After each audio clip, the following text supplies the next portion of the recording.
How is everybody doing? How's things? How's life? How's the universe? How has your week been? Close that for a moment.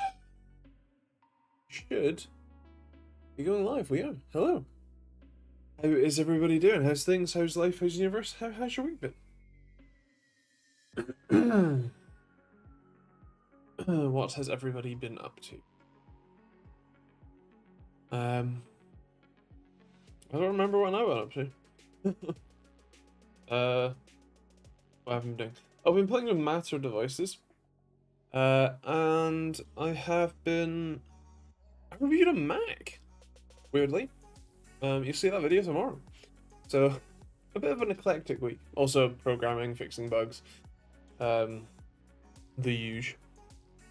Hello, John, if you're still here. Hello, Ish. Hello, Number Stations Live UK.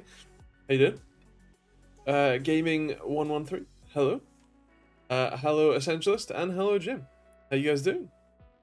How's life growing and the growing list of things that are no longer going? Well, the list hasn't necessarily been added to recently, which is nice. But, yeah, getting on. Hello,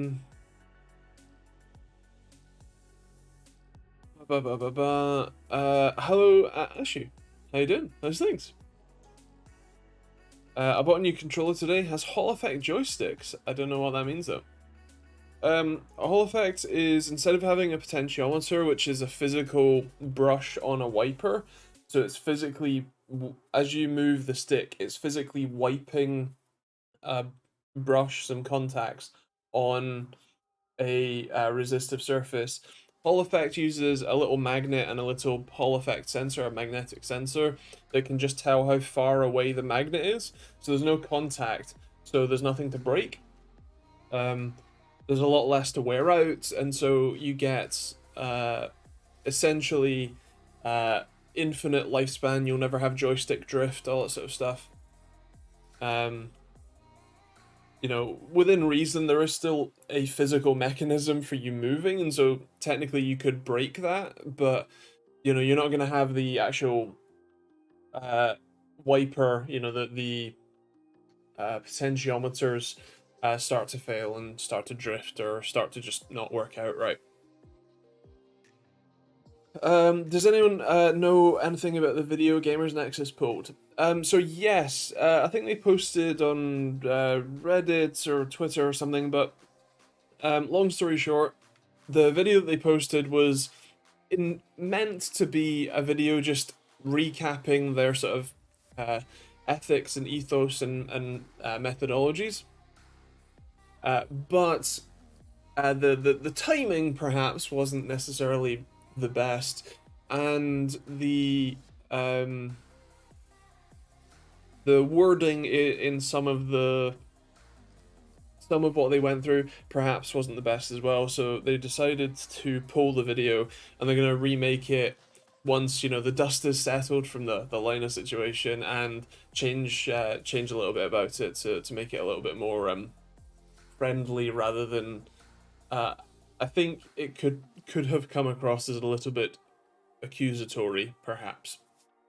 So yeah, nothing untoward. The video, a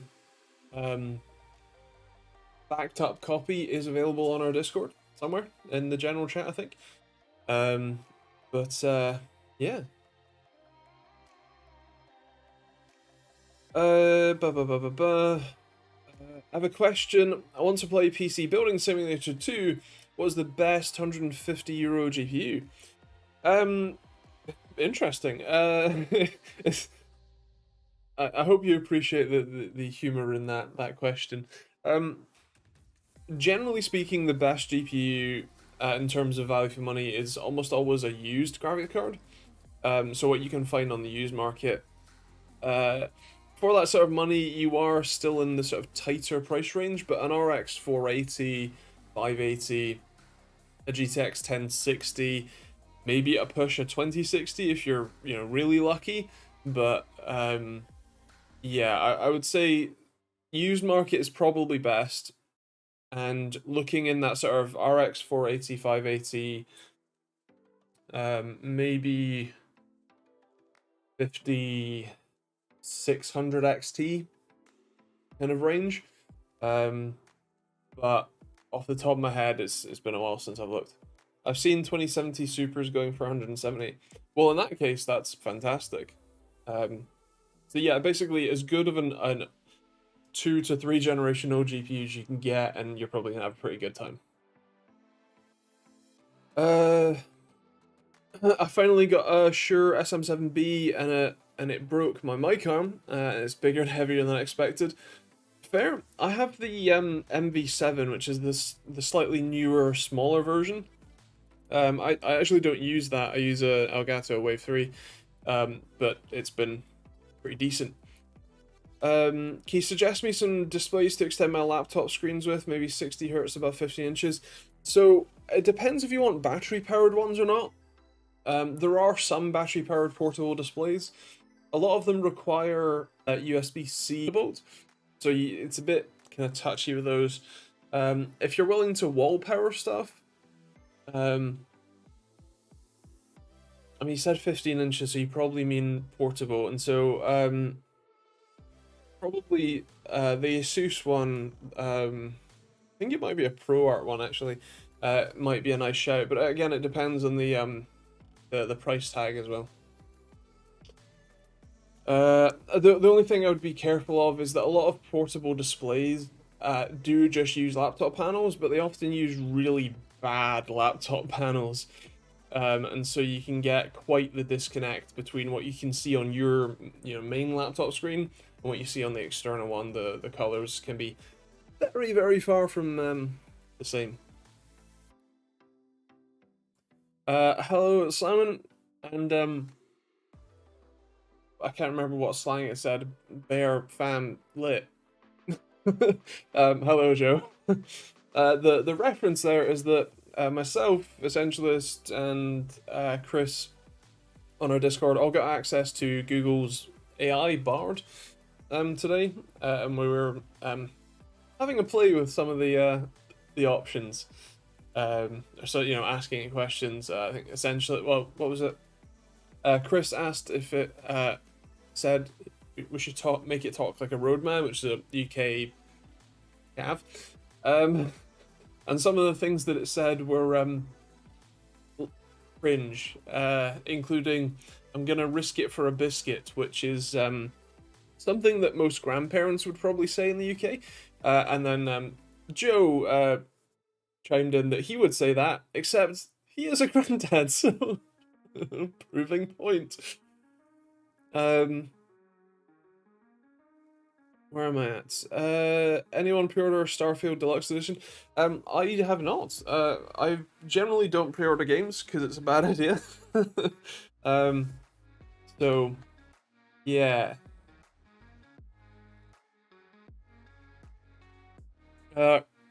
Looking at getting a new car in the next 2 months. Looked at the Kia Rio discounted. Discounted, damn it. So now looking at Picanto GT, discontinued, so now GT Loon. We looked at this car. I didn't even like I assume Kia GT Loon doesn't ring a bell in terms of oh, you mean GT Line?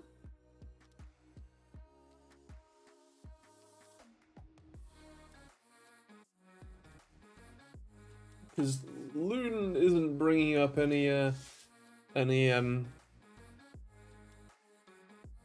results. And so in the UK, it's the like Sportage GT line is apparently the one that comes up. But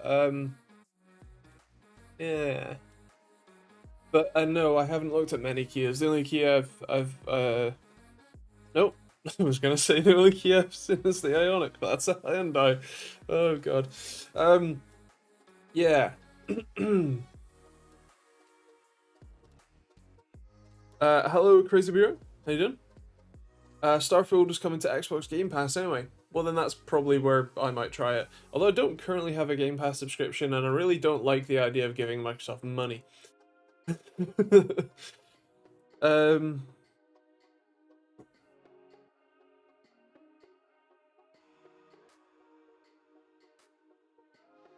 no worries, John.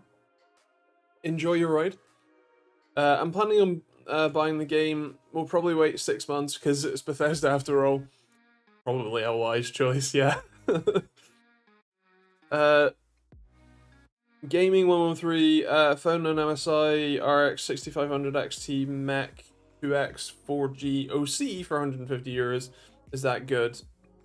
So the 6500 XT, if I remember rightly, that's the terrible one, right? Like that's the 4X PCIe, basically a mobile chip, right? I think it is. My memory for this isn't great. I would personally go with a 5600 XT instead, because it's probably going to be the same price or less, and you get a much better card. Also, I would probably keep looking. I would see if you can find an RTX 2060, maybe even an RTX 2070. Yeah. The display question continues as I'm mostly going to use it for coding, so I don't mind the color gamut coverage. I don't want a portable one wall mounted. It will be fine if it will help. It will help if it's cheap, right? So I can't. When you're talking about actual monitors, like that you know wall mount or whatever, the range is kind of endless. I think I tend to cover gaming stuff mostly, so my purview is mostly that. So I probably don't have the exact right list of monitors in my head, but off the top of my head, the AOC 25G3ZM, I think it is. It's I think it's a slightly curved VA panel, but it's very fast in response times. It's decently color accurate and decently, good color gamuts. And it was remarkably cheap for being a 165 or 240 hertz or whatever it was monitor. It's one of the cheapest 1080p gaming monitors you can get. There are likely some other options that are cheaper that might be a better fit. So again, take my recommendation with a grain of salt. But yeah.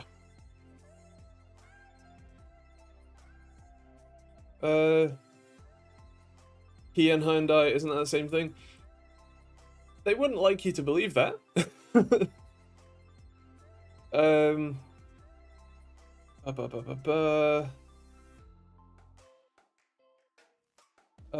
Picanto GT line little buzz box. My car won't last till the new car ordered, so I thought I'll get a little buzz box. There. The Picanto's one of those like really tiny like micro cars, which makes it a kind of a likely to be fun if naff. But yeah, I saw a 2070 for €175. Is that good? Generally, I would say yes. And you're getting a significantly better card than the 6500 XT for basically the same price.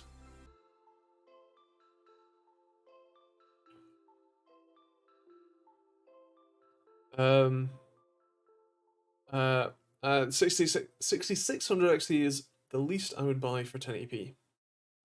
Yeah, I would generally agree. Especially if you're buying from the used market, which obviously 6600 XT you are now, but still. Hello Luca, how you doing? Technically this isn't Andrew Tech Tips, but we can certainly try. Those things. You can overclock the snot out of 6600 and 6650 XTs. Interesting. Graphics card overclocking is something that I really don't do too much with.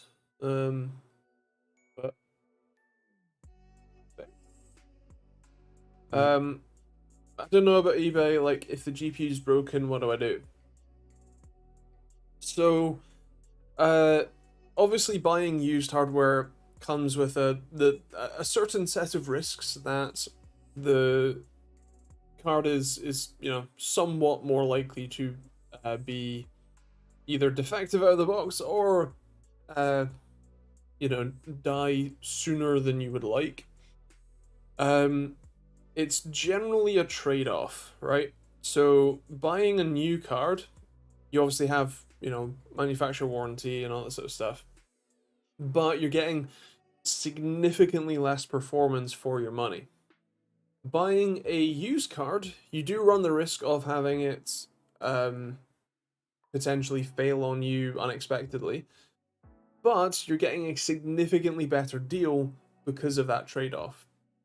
Generally speaking, those sorts of cards, a 2070 or whatever, I don't think is likely to be, old enough to the point where, it's a high expectation that it's going to be breaking soon, Obviously, it depends on the specific card, how it's been, treated, how it's been run, has it been overheated, has it been mined on for, 3 years straight, or what, but as a general rule, I would say that it's, I personally would be happy with that trade-off. However, it's obviously up to everyone's personal preference, and so, yeah.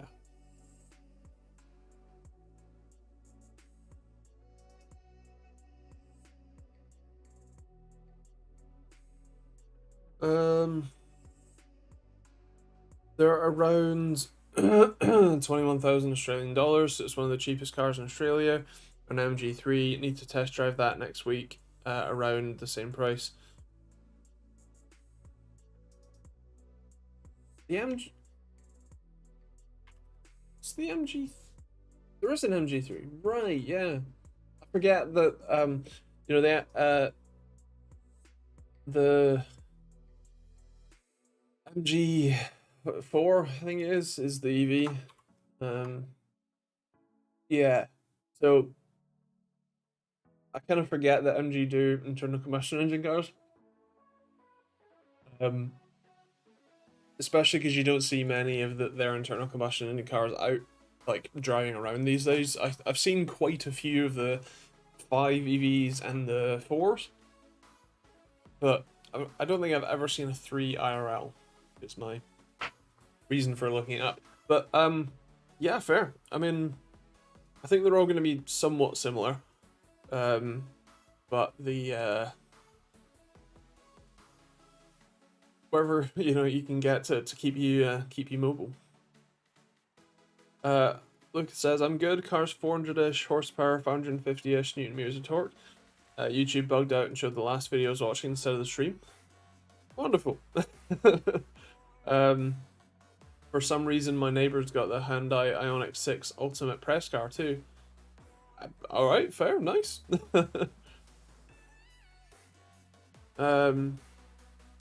Couple of days ago, I was going to buy a 6950 XT new after a long time waiting. Are sold out.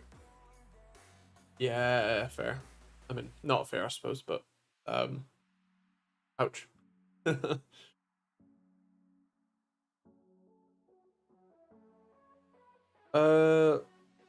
Is the Hyundai iconic?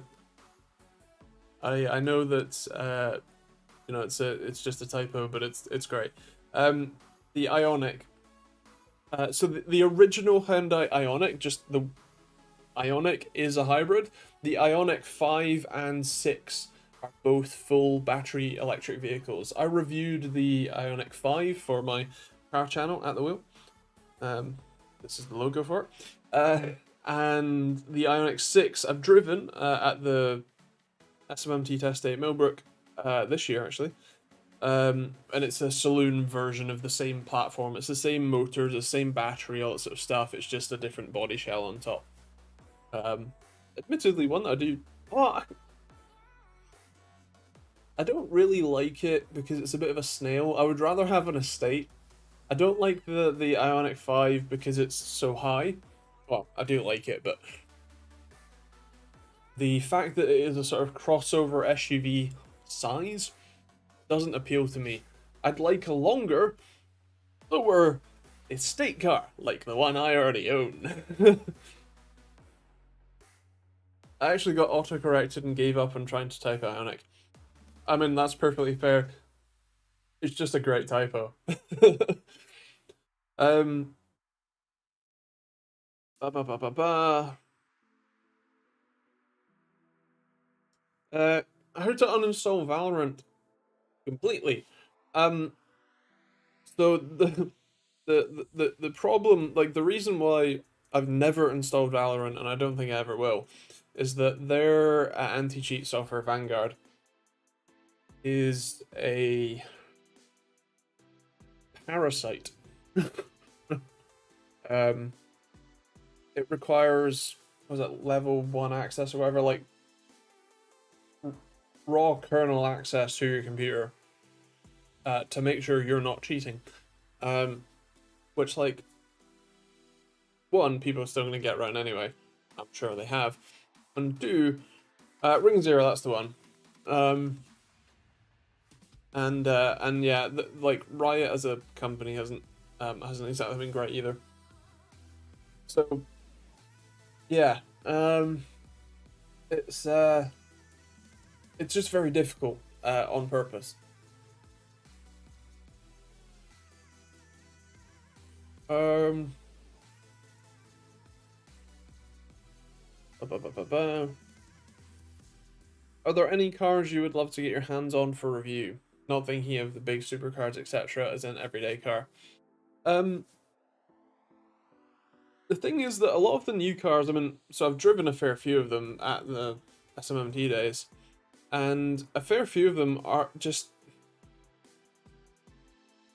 they're not that inspiring, being honest.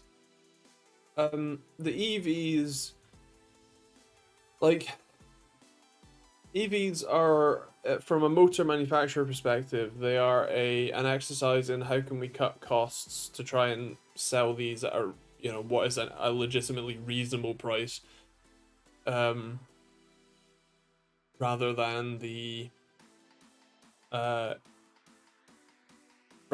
sort of how can we maximize luxury while still selling it at X price, right? And like, you'll see this in the review whenever I get around to editing it. Sorry. The Mercedes A-Class. The inside of it looks great. Like, you look at, like, you open the door and you go, wow, that looks amazing. That looks so premium. And then you get in it and you start touching stuff. And the vents that look like they're billet metal are cheap plastic. There's rattles from everywhere around the car. The steering wheel is, like, fine, but also definitely a sort of cheap faux leather. Like, literally everything that you look at, you touch, like, the gauge cluster screen is, like, that size. Like, it's smaller than my phone screen. Like, that's a 20, 30 grand car. And it's shit. So yeah, a lot of the new stuff, which I've either looked at the SMT day or actively driven at the SMT day, I'm not that inspired by, if I'm being honest. You know, I wouldn't mind a BMW i4 to have in for a bit. Or actually the new i5. Just because it's a bit more my class of car. You know, I drive an S4, so driving a little hatchback or whatever is fine, but it's not. I wouldn't be the sort of thing that I would drive on a daily basis. So, yeah.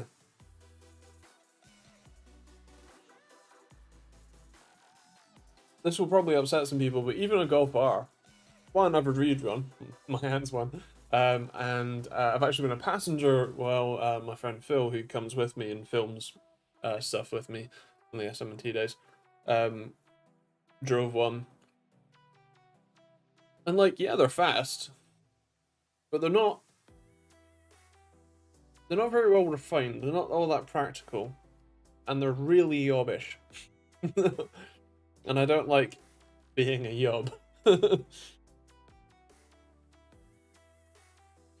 Hey, it's a good combo for 4070 a 5950X. Also, if I have CPU bottlenecks, should my NVIDIA low latency mode be on or off or ultra? The CPU bottleneck is bad. So that is a perfectly decent pairing.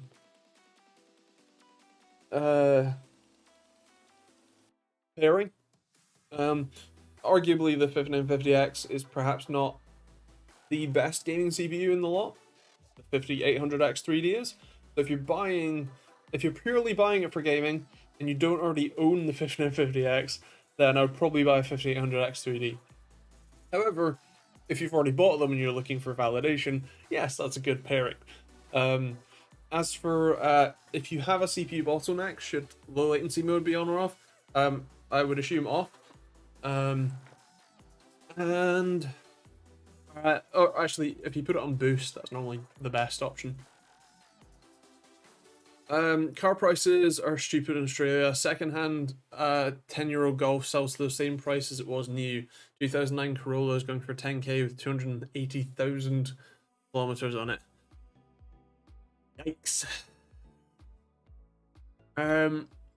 What's your thoughts about Zen 2023 Zen Bleed downfall speculative execution vulnerability? I haven't heard about it actually. But I assume it's going to be, if not the exact same vulnerability as Spectre and Meltdown, or Part Bleed and whatever.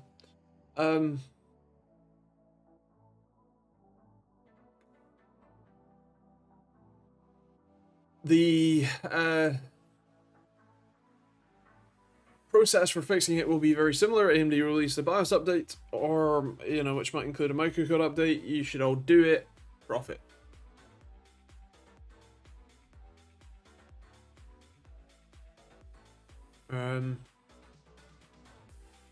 Hello Zick, how you doing, man? Those things. Have you taken the job yet? Where am I at? There's a lot of recycling in cars nowadays, or would it be more repurposing? It's not often you see many cars that really make you sit back and think, wow, anymore. Yeah.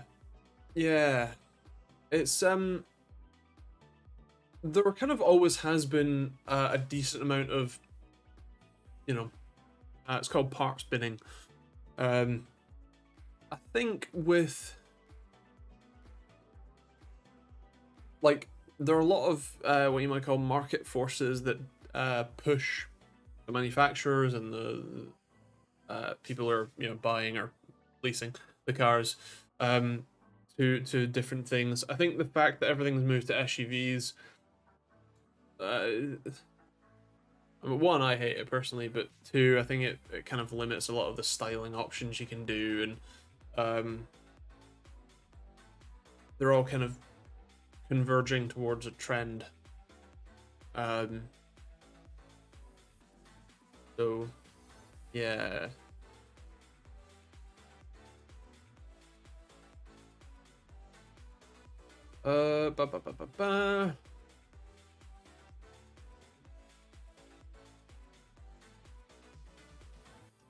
MSI GF63 or TUF F15. I assume you're talking about a like brand new one, in which case I haven't reviewed either. But I did review the TUF F15. Actually, as Tame says, probably in about 2020, and they were terrible.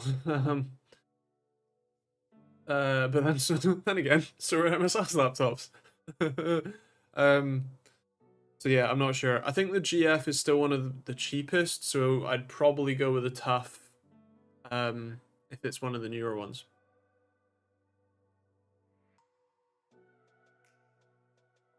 Still deciding. Fair. You'll tell us if you do, right? I suppose, or don't. Um.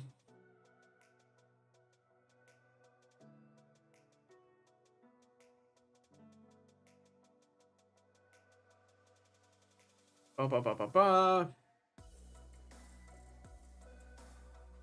New Audi is pretty bad too, to be honest, in the low end. I would agree, yeah.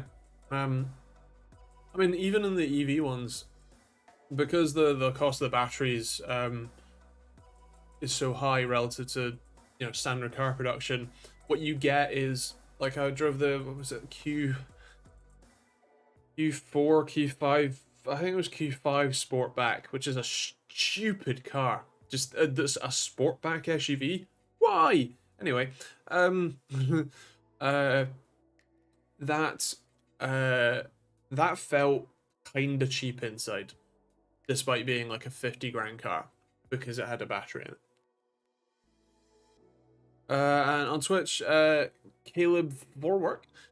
Used prices for Toyotas in the US are crazy as well. Have you ever messed about with the Miu Mini Plus? I can't say I have.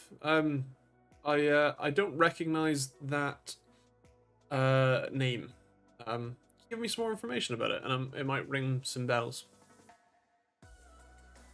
Ba, ba, ba, ba, ba. Well, you're doing a review on the 7800 and 7700 XT, if I get that right. I don't have any in, so I assume not. No. Especially with graphics cards, I really don't have enough other cards to be able to compare to. I don't have, the Nvidia cards. I don't have last gen AMD cards. I don't have last gen Nvidia cards, and so I really can't do graphics card reviews with any sort of legitimacy, and I certainly can't keep up with Hardware Unbox and Gamers Nexus. So when I do get something like that in, it tends to be more creative. It tends to be more a direct comparison, or a something a little bit more creative, or looking at one of the new features that the cards have, or something like that. So yeah. Would it be possible to match the PS5 in a custom build? If yes, then what CPU, GPU, motherboard, and PSU? So here's the thing about matching consoles, especially one step at a time, Andrew. With a console, because it is a fixed hardware platform, the game developers can optimize for that platform kind of endlessly, right? So they can really exploit every corner of that CPU and GPU to the maximum they can. With a desktop system, no, you can't. You can optimize for various things in rough hardware configurations, but it's never going to be quite or anywhere near the same level of optimization that you can do for a specific console.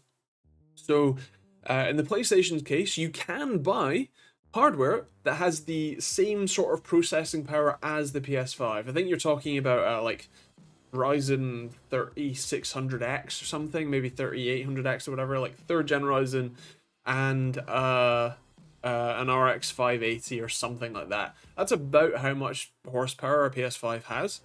The thing is that because the game developers can optimize so damn heavily for that specific chip, they actually get a lot more performance out of it than you ever would with those just that graphics card and that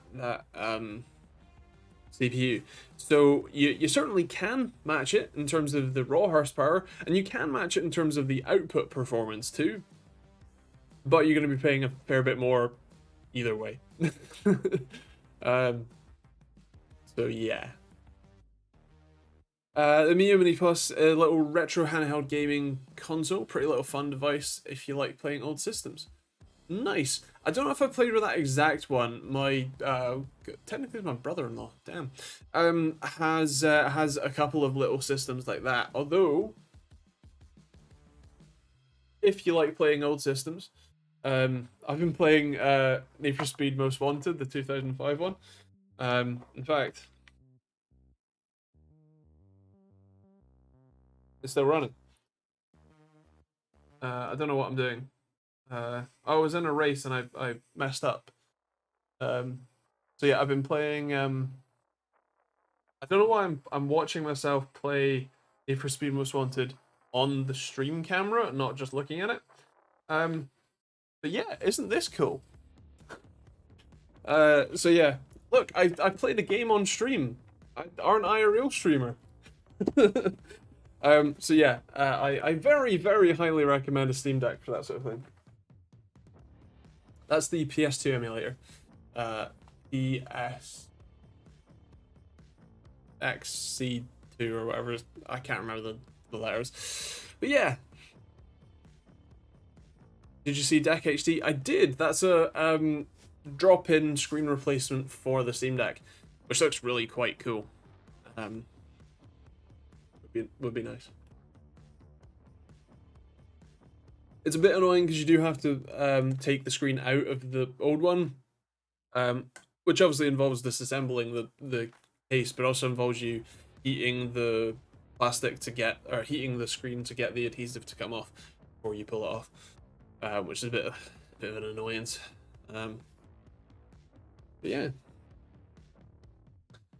Ba, ba, ba, ba, ba.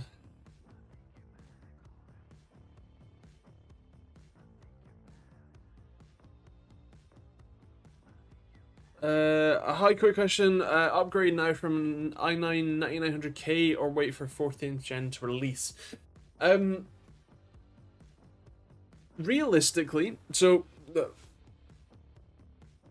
I'm gonna assume that you just want to play games, right? If you do any sort of productivity work, video editing, 3D modeling, game development, whatever, that requires more CPU performance, this changes. So let me know if you are doing anything than just gaming. But if we look at this from a whole package perspective, a 13th gen, I assume you might want to go the i9, you know, the 3900K, which is what, £300-400, dollars, euros, whatever. That's fine. But then you've got to buy another motherboard. And DDR 13th gen and 12th gen motherboards are expensive. So Australia Gaming, perfect. So then you need to buy another motherboard, which is going to be £200-300, dollars, euros, whatever currency of choice. And then you need to buy new RAM. You can technically buy a DDR4 board, but I think that's kind of shooting yourself in the foot, both in performance and in sort of future upgradability. So you need new RAM. That's another 200-300, depending on how much RAM you need. You probably need a new cooler, actually, or certainly a mounting bracket upgrade, which, you know, is another 10-20 quid, or if you buy another cooler, another 100-200, whatever. You might see where I'm going with this. You will get a significant amount more performance by buying a higher end graphics card than you ever will by just upgrading your CPU. Now, the idea of waiting for another generation, I don't really like that as a concept because, one, first of all, this specific generation, the 14th gen, is meant to be, as far as I understand it, just a refresh. It's a slight, you know, bump in clock speed, the tiniest of performance gains, basically. It's not a whole new architecture or anything like that. So, the waiting for that isn't really worth it, but also just waiting for whatever comes next. You're always going to be waiting for what comes next, right? So personally, I don't really subscribe to the idea of, you know, wait for the next thing to launch, because you never know how good it's going to be. There's always going to be a price difference, and it's always going to end up that you'll pay about the same money for about the same performance, you know, one way or another. And so, yeah, long story short, I would personally say if you're willing to invest what is going to be £1,000, dollars, euros, whatever, I'd probably just invest that in buying a higher end graphics card, unless you already have a 4090, in which case you're still not going to see that much performance improvement anyway, and you're probably better spending that on a VR headset or a better monitor, or Yeah. So yeah, personally, especially if, as you're saying, you're just just playing games. I wouldn't say that that's a massive um, performance difference. Worth doing. What GPU would you recommend to pair with a 5600X? Currently have a 1080. It struggles a little bit. The 5600X is still a great chip, so you can really pair it with kind of anything in that sort of performance bracket. And as I've said before, your CPU, like the whole idea of bottlenecking isn't as clear cut as it's often made out to be. It's not, a 5600X will bottleneck a 4090 significantly, right? You're always going to be able to change something to get more performance, generally speaking. A 7600X will probably be able to get more performance out of your 1080 in at least some games. And obviously vice versa. So it's not really that big of a deal which one you pick, and you can always swap things out later. You can always upgrade a CPU to a 5800X or 5800X 3D, 3, 6, 12, 24 months down the line if you want a bit of extra performance from that too. So personally, I would say kind of anything you can afford. As a general rule, I'd probably say something in the 30 60 30 70 40 60 40 70 kind of vein. If you're willing to go used, you can also get like 3090 Ti's for ridiculously cheap money, and that's obviously very power inefficient but incredible performance, and will still work plenty fine with a 5600X. Ambitions, no worries, man. Happy to help.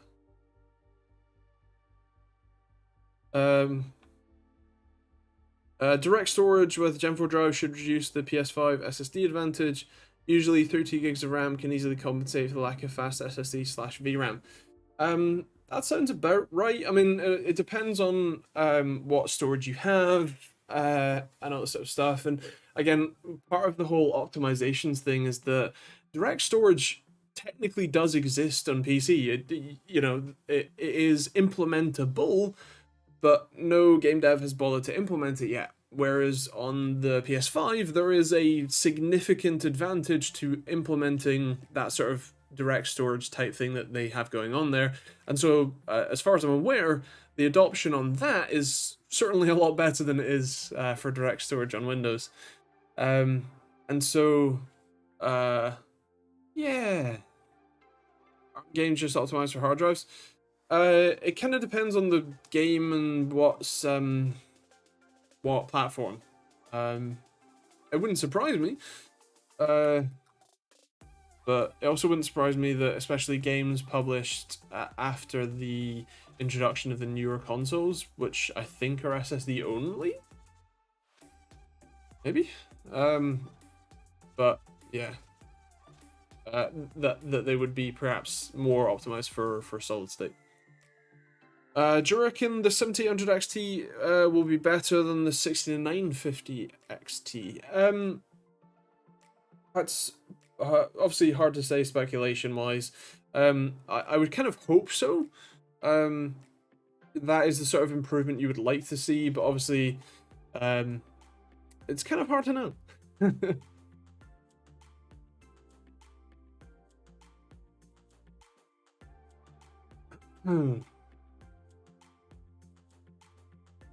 Yeah. I reckon they can improve now. No need to use loading screens. Also, small transitions while loading other areas. Yeah, I mean, especially on newer games, load-in times really haven't been a massive problem that I've noticed anyway. It's more like the load-in times tend to come into the equation when you're like connecting to online servers, and that's more just like the synchronization and aspect.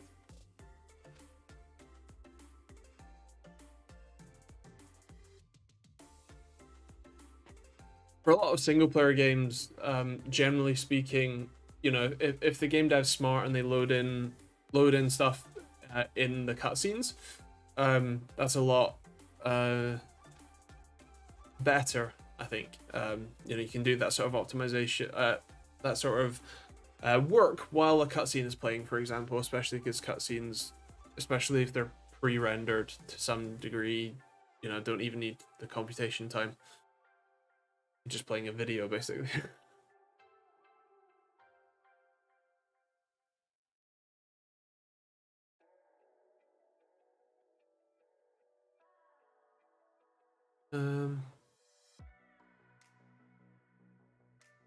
But yeah.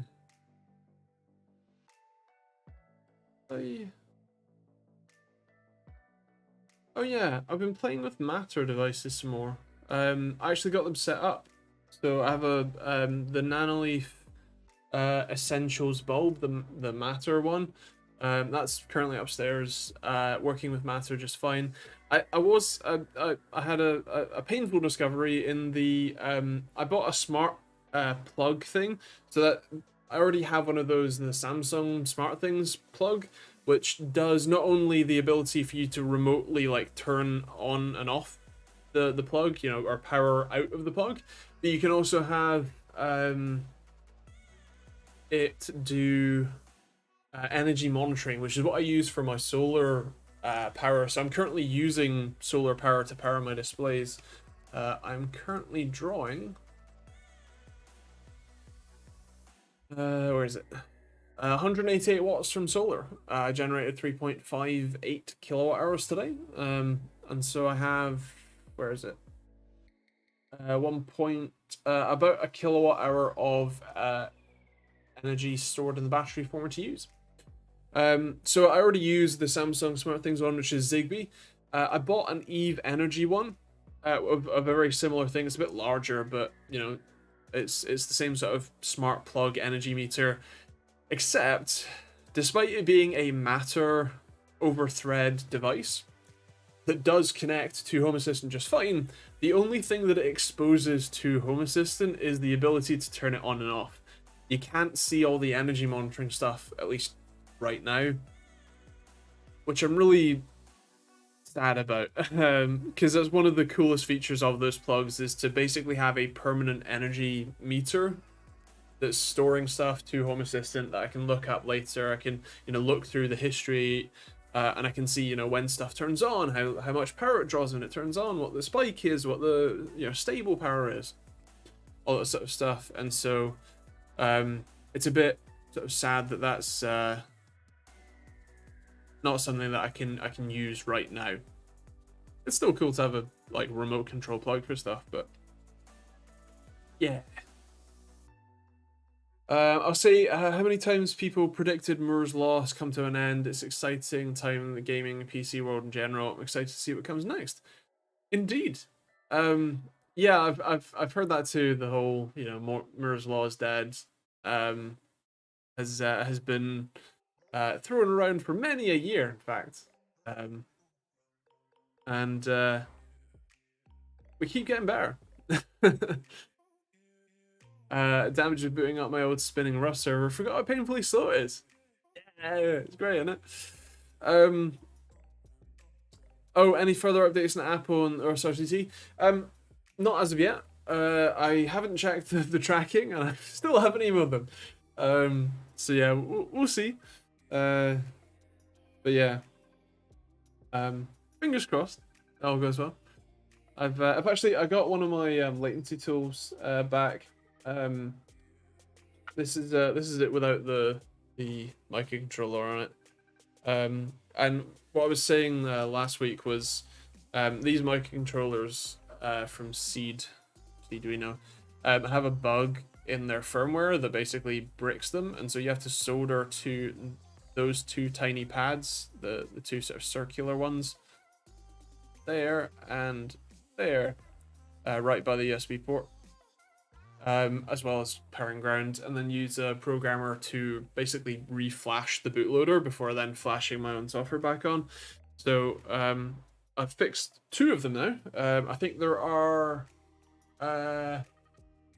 3 left to be fixed. As far as I'm aware, all of the other ones are back in operation and working. as I would want.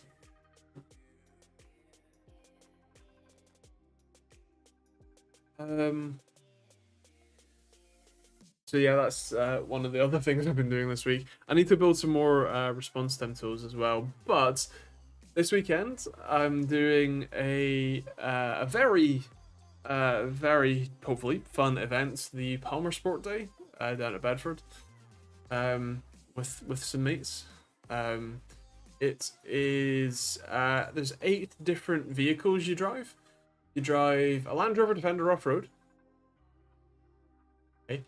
You drive a Caterham Pursuit, which is a sort of drift activity. It's a like 2v2 activity as well. It's great.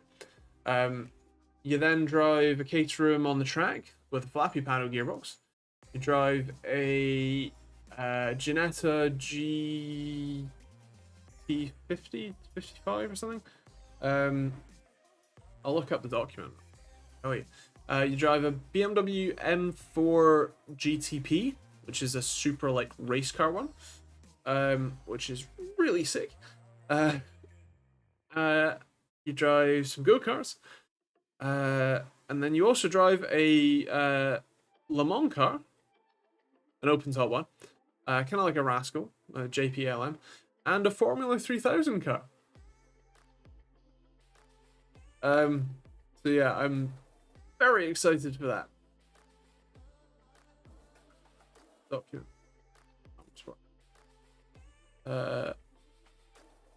A G56 GTA Ginetta. So a Ginetta G56 GTA, Formula 3000, Caterham 7, Palmer JPLM, BMW M4 GTP, Land Rover Defender, Caterham Pursuit, and a Sodi GT5 go-kart. So yeah, we're excited. No, I won't be doing a video on it, and I paid my own money for it, and I want to enjoy it as much as I can. Have I taken a look at the GR Corolla at all? I haven't, although I have driven a GR Yaris finally. I drove that at the SMMT day. It's remarkably fun. It's definitely not what I want to drive as my daily, but I can understand how it's, especially with a bit of a tune, you know, a bit of more rally suspension, that sort of stuff. It's a very fun car. I think that, if I remember rightly, it does the whole, like, rev matching stuff, which I don't like, because I can rev match. I can heel toe. I don't like being, like, putting my foot on the clutch, changing gear, and then it just holds itself at the perfect RPM for me. I'd rather do it myself. That's the fun of driving a manual. Why did you put that in the... And actually, that's the thing that annoyed me the most about... I drove... was it last year? I drove a Mustang, the Mach 1 one. And it drove me insane because it was a manual, right? A 5-litre V8 manual. And it had the stupid rev matching thing. So I'd put my foot on the clutch, I'd put it into the next gear, it would rev match it, and then just take your foot off the clutch and just bury it in the throttle. And, like, where's the fun in that? Like, why? And yeah, it didn't turn corners, it felt like a lumbering boat, and it felt uninspiring in terms of power.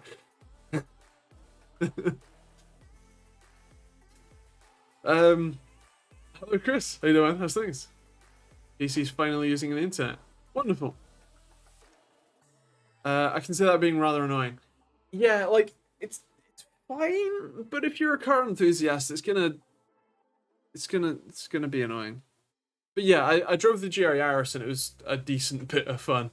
So I can imagine that the GR Corolla is about the same. I can't remember. It's the same engine, isn't it? It's the same 3-litre turbo. It's not a 4-cylinder, is it? Because the thing about the GR Yaris is that, you know, 231 horsepower, being a absolutely tiny little thing, you know, weighs very little, and obviously the all-wheel drive, it goes like the clappers, and the power to weight ratio is fantastic. I'd wonder if the GR Corolla, is it the same power? Is it the same 231 horsepower? or is it, have they remapped it? Because I know you can remap the Yaris to about 300. The GR Corolla says 300 horsepower, so interesting. So I wonder if it is just a remapped Yaris engine then. Okay, with that power, that makes a lot of sense. The power to weight ratio should be pretty decent, so yeah. Loving the Mazda 6 I got on Saturday. Nice. Good.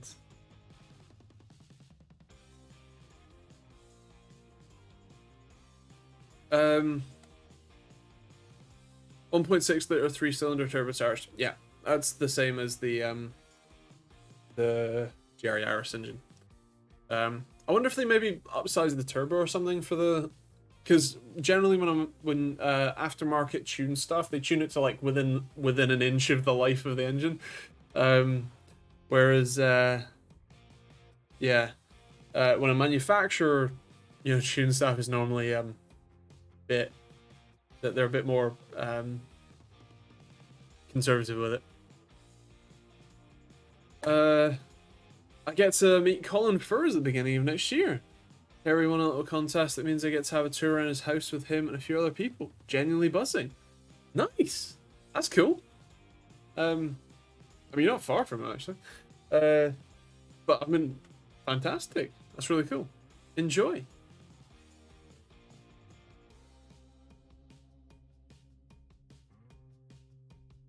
Want to review my little 4-cylinder. Is that a 4-cylinder? I thought it was a... Oh no, it's the S1, right? It's the S3 that's the 5-cylinder. Right, okay. Is yours just an EA 888? Basically. And do you want an MGB engine gearbox? Not really. Not really, no.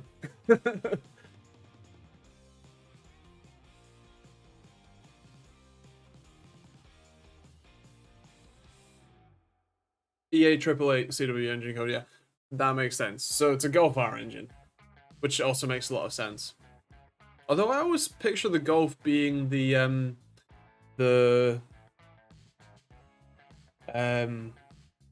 S3 competitor. So the fact that the A1 or the S1 uses a Golf R engine, or a Golf engine, you know, on the same platform, and TTs.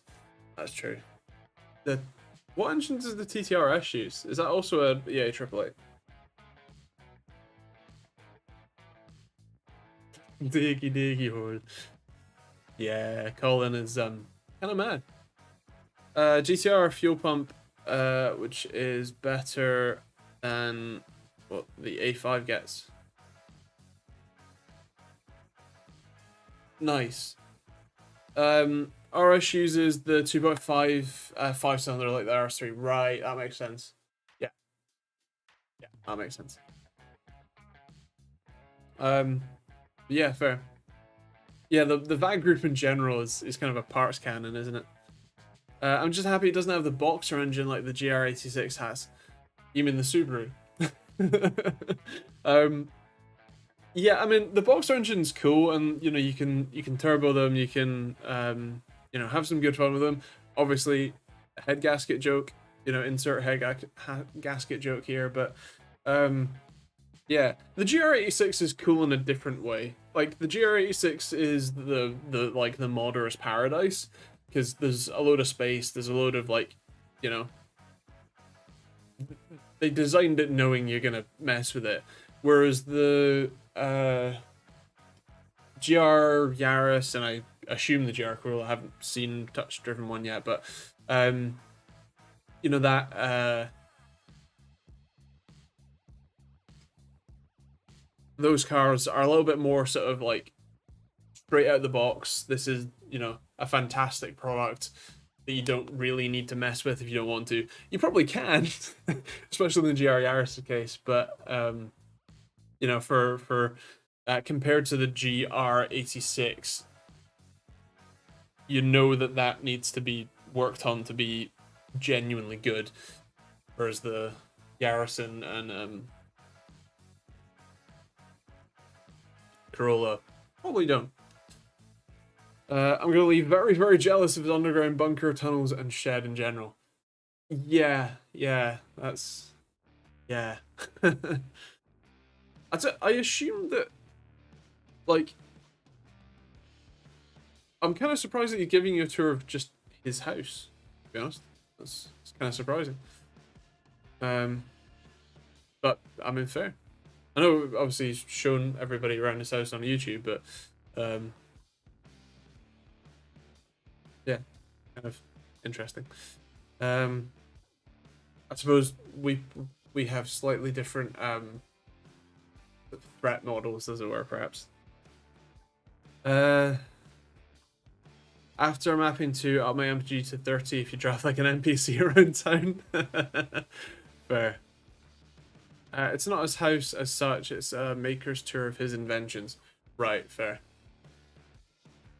Still, even just showing, like, you know, giving you his address. Kind of weird. But, fair.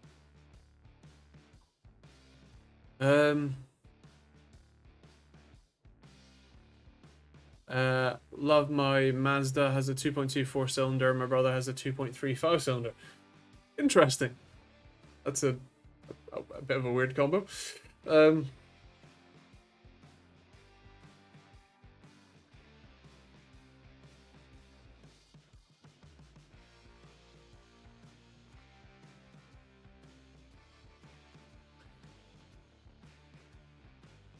Makes sense. Thanks for chatting about it.